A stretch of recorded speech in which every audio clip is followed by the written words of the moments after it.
Hello friends and subscribers, welcome back. Today we're going to be doing 30-minute art in less than 30 minutes. That's right, buckle up, get excited. You're going to need household supplies today.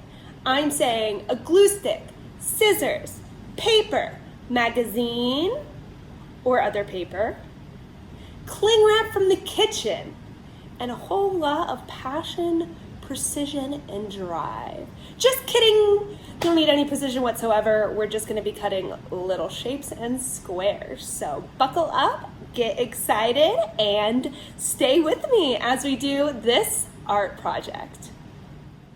So I started out with my big paper and my magazine, and I found different pictures from that magazine that matched the color profile that I was going for. So in this case, I found this beautiful picture, had the dark emerald green to it. I love this color. I was looking for other images that had green and kind of that vibrant intensity.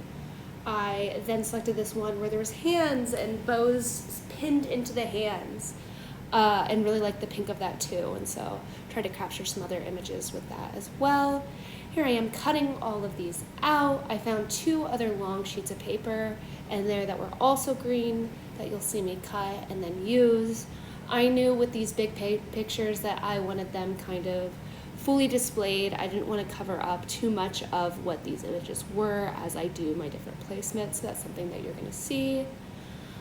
Here is my first of the background photos and then my second of the background photos, just trying to find things that have texture, that had green in them, that could add richness and a lot of vibrancy and feel to this different collage. So I take these, the other ones I leave in their whole form, but I am cutting up those big pictures into strips.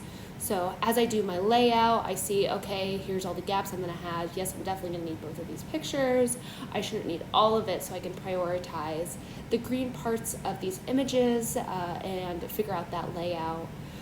Cut up some squares. I'm not very precise. You could use a paper cutter for this, but as you can see, I just glue them down kind of willy-nilly, just making sure that those full images stay parent, and there's no real rhyme or reason with how I decide to lay down the pictures. I like to turn the building, for instance, so that the windows don't perfectly align. The biggest idea is that you want these harsh lines, but without that piece being very apparent. So you don't want one piece to stand out more than the other ones around them. You just kind of want it to be like almost like pixels coming together and forming the various picture. So here I am finishing off the last bit of the collage and just getting that magazine down. I really liked this girl's face, and although originally I was just going to cut it up and use it kind of willy-nilly, I decided to make it more of a part of the picture, and then I put cling wrap down. So I covered it in glue and then cling wrap it, and this sticks all the way down onto the painting, or sorry, the picture. Push it down. Technically I painted with the glue, so this could be a painting. And then I put more glue down, as you can see, just doing different lines. This helps keep that saran wrap stuck to it. I'm putting down pressure so that it fully sticks against the glue that was there, and then I'm adding a different layer of saran wrap. I just really like the cling wrap and what it does in terms of adding more texture. I decided this time to kind of use the cling wrap as fabric and add in lines to it. Once again, gluing it down, pressing out the air bubbles using that glue stick. So just trying my best to take what used to be magazine prints and make it into something a little bit more avant-garde, a little bit more elevated, a little bit different, something that you wouldn't traditionally see. And you wouldn't guess, only took us about 30 minutes to do. So I take that, fold it over the sides, and make sure everything's covered by the cling wrap. It's okay if not all the picture is, because some of these are going to get cut off in just a moment. And I have cut it out, and now I am taking some paint, and I'm actually going to try to add in a little bit more of that green color, because I really wanted that to be the focus of this piece. And so I go in, at first I was trying to see if I could cover that cling wrap and make it look like a fabric weaving together all these different images, but what I found was I didn't like this as much and thought, oh, well, what if it's more like radiation, that radiation glass that exists where it's this bright green, but it's kind of transparent and then goes and shines through to the picture.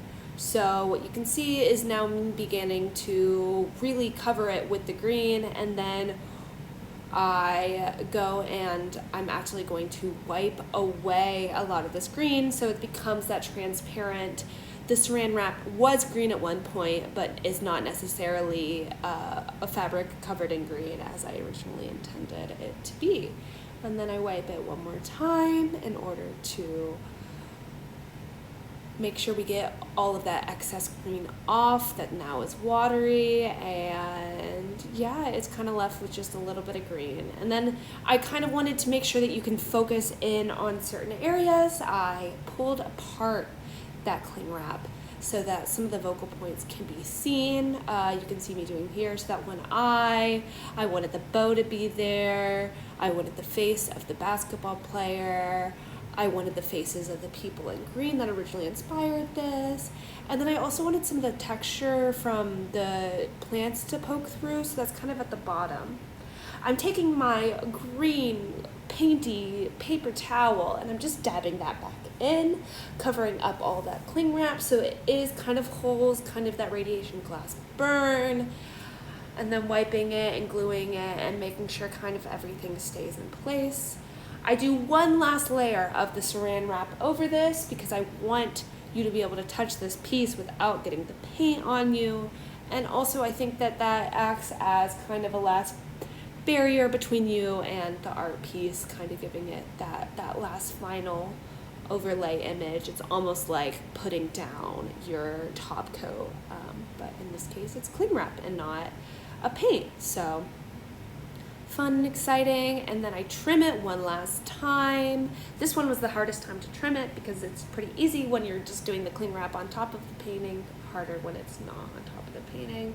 I'm pressing it down, I'm smoothing it, I'm giving it some nice love, I'm moving it back and forth, and here it is. You can see some of that detail and some of that movement.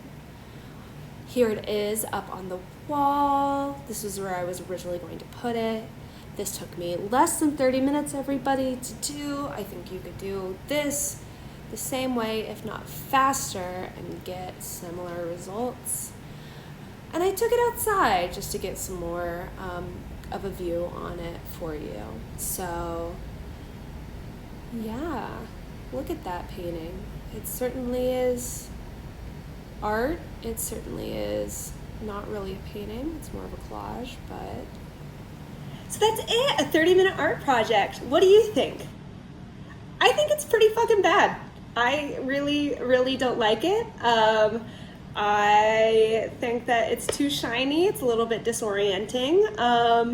I don't really see any vision whatsoever. There's no cohesion between the things that are kind of accented. What the fuck is going on here? That's just a hole that someone painted green.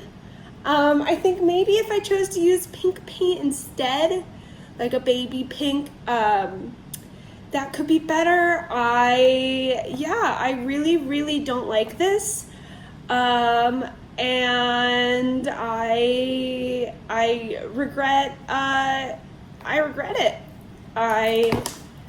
I wish I'd spent 30 minutes doing something I liked a lot more in the end, and I'm sure there's other things that I can do with this, such as flush it down the toilet, but I don't know it's just bad. Like, it doesn't speak to me in the slightest. I don't enjoy it. Yeah, I think it's horrible. So follow this tutorial for similar results and show me what you make with it. And I am so excited.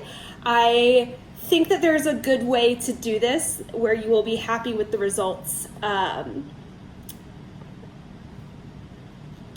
I'm not, so.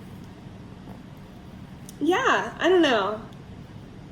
Like and follow and subscribe for more, and we'll do more together.